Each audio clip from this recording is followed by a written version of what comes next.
Hello అందరికీ, అందరూ ఎలా ఉన్నారు? నేనైతే చాలా బాగున్నాను.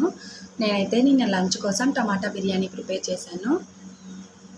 ఆ ఫుల్ వీడియో ఇది. నేనైతే ముందుగా కావాల్సిన ఇంగ్రీడియంట్స్ అన్నీ రెడీ చేసుకున్నాను.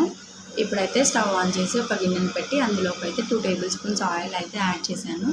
ఆయిల్ బాగా వేడైన తర్వాత స్పైసెస్ వేసుకుంటున్నాను. తర్వాత కట్ చేసి పెట్టుకున్నటువంటి ఉల్లిపాయ ముక్కలు, పచ్చిమిర్చి ముక్కలు వేసుకొని బాగా ఫ్రై చేసుకోవాలి. ఉల్లిపాయ ముక్కలు అనేది గోల్డెన్ కలర్లోకి ఫ్రై అవ్వాలి. అలా ఫ్రై అయితేనే బిర్యానీ చాలా టేస్టీగా ఉంటుంది. తర్వాత అయితే అల్లం వెల్లుల్లి పేస్ట్ యాడ్ చేసుకొని పచ్చివాసన పోయేంత వరకు ఫ్రై చేసుకోవాలి.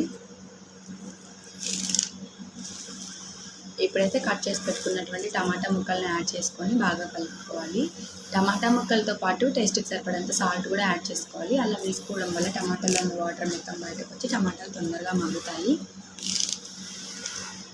ఇప్పుడైతే కొన్ని కరివేపాకు ఆకులు, అలాగే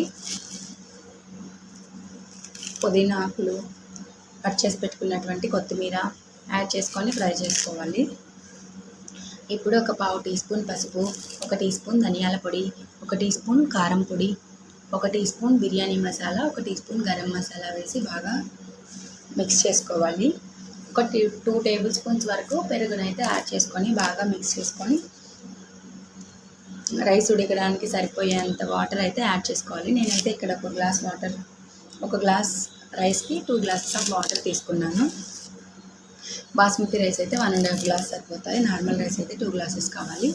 తర్వాత మూత పెట్టేసుకొని ఉడికించేసుకోవడం. ఆ ఛానల్ని సబ్స్క్రైబ్ చేసుకోవడం మర్చిపోకండి.